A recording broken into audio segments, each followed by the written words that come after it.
federal emergency declaration. The governor said that he spoke this morning with President Biden, was able to get that in place, saying that the Biden administration has offered any and all federal help that they can give to South Carolina. And we certainly are going to need it. Our state is still at the highest alert level that it is, seeing the effects and the aftermath of what Ian did along the coast. So News 19's Nate Stanley has been in the operations room at SCEMD all day, where Governor McMaster has been in and out, and we know the South Carolina National Guard also active. What are you seeing for us, Nate? Yeah, so right now there's close to 200 people in the operations center. They're working together as the storm continues to move through our state. Earlier today, leaders from state emergency response agencies got together to give advice and warnings on how to deal with what's left of the storm. These winds have already downed numerous trees and power lines across parts of the state, and these reports should become more widespread as Ian shifts inland and the destructive winds develop.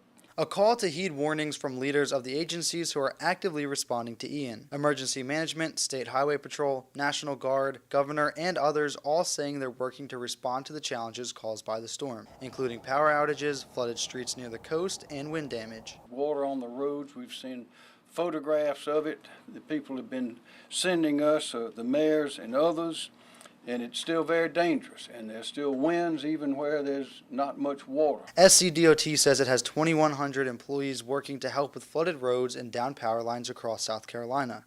Before the storm even made landfall, DOT said they had to remove 200 fallen trees. For those along the coast who may be dealing with floodwaters, DHEC said stay far away from those hazards. Please stay indoors. If the winds are blowing hard, be away from windows. Stay out of the floodwaters. The floodwaters not only have a risk of drowning, they can have bacteria, they can have toxic substances. If somehow you do end up in the floodwater, as soon as you possibly can, rinse off, get fresh clothes on. That will help protect you. The Department of Social Services says 5 shelters remain open throughout the state, with 2 in Charleston, 1 in Jasper County, 1 in Orangeburg County, and 1 in Williamsburg. Governor McMaster also confirmed that he spoke with President Biden this morning and was offered any help needed from the federal level. They've been helpful and cooperative, and as we all know, when there's a hurricane, there's no politics involved there. And everybody agrees that we want to keep everyone safe and protect people, help people recover as well. Yeah, so if you see not as many people sitting here as earlier when we were here at noon, but I am told that is because people are coming in and out through shifts throughout the storm as it passes through. That's the information we have now. Reporting from SCEMD, Nate Stanley, News 19 WLTX.